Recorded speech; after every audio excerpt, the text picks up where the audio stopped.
பல நூற்றுக்கணக்கான போலீசார் குவிக்கப்பட்டிருக்கிறார்கள். கலகமடக்கும் போலீசார் குவிக்கப்பட்டிருக்கிறார்கள். காலால் உதைத்த மதுபாசனவின் தலைமையில் இருக்கக்கூடிய சிங்கள ராவை என்ற அமைப்பு தான் இங்கு வருவதற்கு துடித்துக் கொண்டிருக்கின்றது. போலீசாரே, இந்த பலாலி போலீசாரே மக்களை அச்சுறுத்தி கலகமடக்கும் போலீசார் குவிக்கப்பட்டிருக்கிறார்கள். குண்டாந்தரிகளோடும் போலீசார் இங்கே வந்திருக்கிறார்கள். போலீசாரையும் கொண்டு வந்து இந்த தடியடி குண்டாந்தரிகளையும் கொண்டு வந்து அச்சுறுத்தி எங்களுடைய இந்த போராட்டத்தை ஒடுக்குவதற்கு முயற்சிக்கிறார்கள்.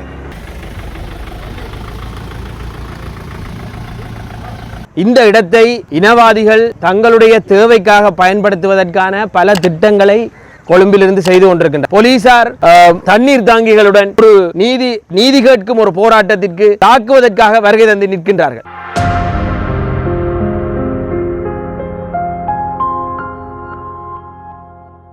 தையிட்டியில் தமிழ் மக்களுக்கு சொந்தமான காணிகளை சட்டவிரோதமாக ஆக்கிரமித்து ஸ்ரீலங்கா இராணுவத்தினரால் ஒரு சட்டவிரோதமான ஒரு விகாரை ஒன்று அமைக்கப்பட்டிருக்கின்றது. அதன் காரணமாக இந்த காணி உரிமையாளர்கள் பாதிக்கப்பட்டிருக்கின்றார்கள். அது மட்டுமன்றி மக்கள் மத்தியிலே ஒரு பெரும் பதட்டமும் அச்சமும் ஏற்பட்டிருக்கின்றது. இந்த நிலையிலே யுத்தம் முடிந்து 15 வருடங்களின் பின்னரும் சட்டத்தின் ஆட்சி என்பது தமிழர்களுக்கு எட்டாக்கனியாகவே இருக்கின்றது.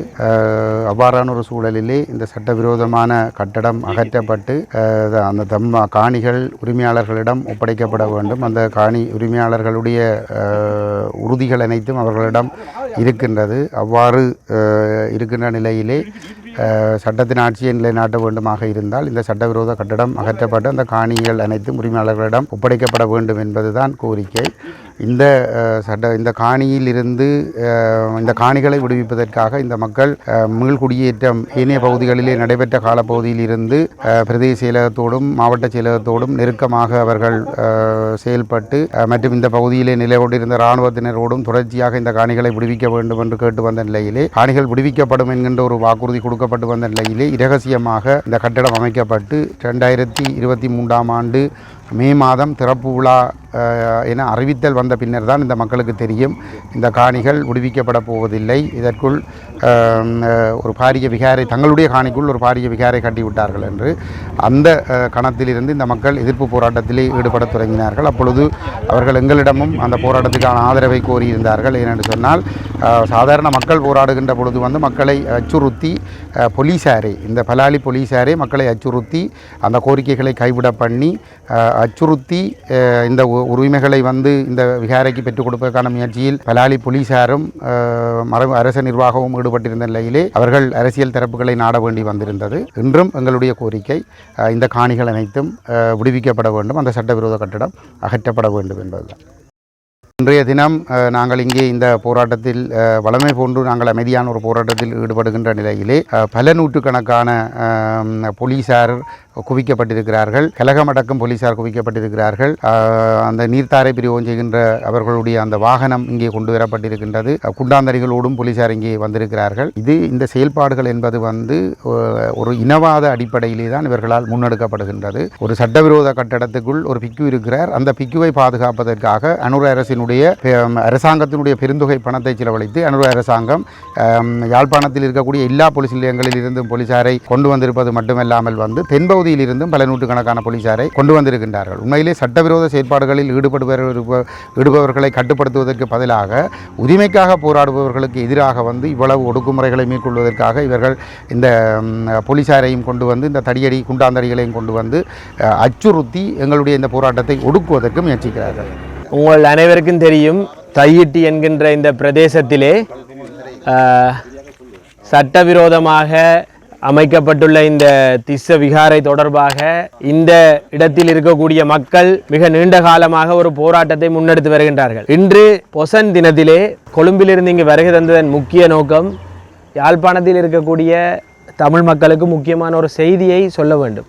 இன்று நிலைமை வித்தியாசமாக மாற்றமடைந்திருக்கின்றது. குறிப்பாக இந்த இடத்தை இனவாதிகள் தங்களுடைய தேவைக்காக பயன்படுத்துவதற்கான பல திட்டங்களை கொழும்பிலிருந்து செய்து கொண்டிருக்கின்றார்கள். குறிப்பாக சிங்கள ராவை என்ற ஒரு காடையர் அமைப்பு தொடர்ச்சியாக தமிழ் மக்களுடைய அனைத்து நிகழ்வுகளையும் கொழும்பிலே குழப்பம் விளைவித்துக் கொண்டிருக்கும் ஒரு காடையர் கூட்டம், குறிப்பாக மதுபாசன என்கின்ற ஒரு காடையன் உட்பட பலர் இந்த இடத்திற்கு வருகை தருவதற்கான திட்டங்களை தொடர்ச்சியாக மேற்கொண்டு கொண்டிருக்கின்றார்கள்.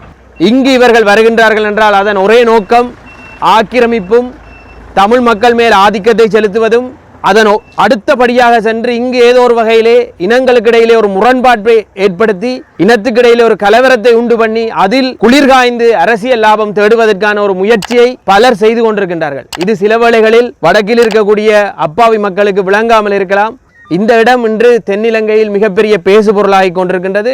அது வேறுபட்ட ஒரு மாறுபட்ட கருத்துடன் பலர் இதனை கொண்டு சென்று கொண்டிருக்கின்றார்கள். இது ஒரு சட்டவிரோதமான இடம். இந்த இடத்திற்கான முழு உரிமையும் தமிழ் மக்களிடம் இருக்கின்றது, ஆவணங்கள் இருக்கின்றது. ஆனால் அதனையும் தாண்டி இன்று இந்த இடத்தில் தான் நாங்கள் வந்து வழிபாடுகளை செய்வோம் என்ற ஒரு குழு சொல்கின்றதென்றால் அது உண்மையான வழிபாட்டுக்கு அல்ல என்பதை நாங்கள் முதலில் புரிந்து கொள்ள வேண்டும். இது நிச்சயமாக இனங்களுக்கு இடையிலே முரண்பாட்டை தோற்றுவிக்கக்கூடிய அனைத்து விடயங்களையும் உள்ளடக்கிய ஒரு தன்மை இருக்கின்றது. தென்னிலங்கையில் இருக்கக்கூடிய கட்சிகள், அனுரகுமார திசாநாயக்கையினுடைய தலைமையில் இருக்கக்கூடிய அரசு என்ன சொல்கின்றது என்பதை நாங்கள் கவனிக்க வேண்டும். வடக்கில் இனவாதிகள் இருக்கின்றார்கள் என்று பேசுகின்றார்கள். ஒருபொழுதும் வடக்கில் இனவாதிகள் இருக்க முடியாது. இங்கு நாங்கள் சட்டவிரோதமாக அனுராதபுரத்தில் ஒரு கோவிலை கட்டிவிட்டு அதற்கு பக்கத்தில் இருக்கக்கூடிய விகாரைக்கு யாரும் வராதீர்கள் என்று நாங்கள் சண்டை பிடிக்கவில்லை. எங்களுடைய இடத்திலே ஆவணங்களுடன் இருக்கக்கூடிய மக்களுக்கு நீதி கேட்டு இங்கு போராடி கொண்டிருக்கின்றோம். எனவே இது ஒருபொழுதும் இனவாதமாக இருக்காது, இனவாதமாகாது என்பதை நாங்கள் தென்னிலங்கையில் இருக்கக்கூடிய அரசுக்கு தெளிவூட்ட விரும்புகின்றோம். இந்த ஜேவிபியிலே மிக நீண்ட காலமாக இருக்கக்கூடிய சந்திரசேகர் இங்கு இருக்கின்றார். அவரோடு இன்னும் 3 கைப்பொம்மைகளாக இருக்கக்கூடிய பாராளுமன்ற உறுப்பினர்கள் இருக்கின்றார்கள். மிக தீவிரமடைந்துள்ள இந்த பிரச்சனை, அது மட்டுமல்லாது தென்னிலங்கையில் இருக்கக்கூடிய இனவாதிகள் தங்களுக்கு சாதகமாக பயன்படுத்தக்கூடிய இந்த பிரச்சனைக்கு ஏன் யாரும் முன்வந்து ஒரு தீர்வை வழங்குகிறார்கள் இல்லை என்ற கேள்வியை நாங்கள் முன்வைப்பதோடு, இங்கு நீங்கள் பார்க்கலாம், இன்று போலீசார் தண்ணீர் தாங்கிகளுடன் ஒரு நீதி கேட்கும் ஒரு போராட்டத்திற்கு தாக்குவதற்காக வருகை தந்து நிற்கின்றார்கள். இவர்கள் யாரை காப்பாற்றப் போகின்றார்கள் என்றால் தென்னிலங்கையில் வரக்கூடிய இனவாதிகளை. அந்த இனவாதிகளை எங்கே யாழ்ப்பாணத்துக்குள் வரவிடாமல் முதலில் திரட்ட வேண்டும். ஏனென்றால் அவர்கள் வருவது யாழ் மக்களோடு உறவாட இல்லை. யாழ் மக்களோடு உறவாடக்கூடியவர்கள் இங்கு இருக்கக்கூடிய விடயங்களை பார்க்கக்கூடிய சிங்கள மக்கள் எல்லாம் இருக்கின்றார்கள். அவர்களை நாங்கள் வரவேற்கின்றோம். ஆனால் இந்த இனவாதிகள் யார்? இவர்களது நோக்கம் என்ன? இவர்கள் நாங்கள் இறந்த மக்களுக்காக ஒரு நிகழ்வை செய்யும் பொழுது அங்கு வந்து ஏற்றப்பட்ட மெழுகுதிரிகளை காலால் உதைத்த மதுபாசனவின் தலைமையில் இருக்கக்கூடிய சிங்கள ராவை என்ற அமைப்பு தான் இங்கு வருவதற்கு துடித்துக் கொண்டிருக்கின்றது. எனவே இவர்கள் எதற்காக இந்த கட்டுமானத்தை அமைத்திருக்கின்றார்கள், எதற்காக இங்கு வருகின்றார்கள் என்ற நோக்கத்தை நாங்கள் முதலில் தெளிவாக புரிந்து கொள்ள வேண்டும்.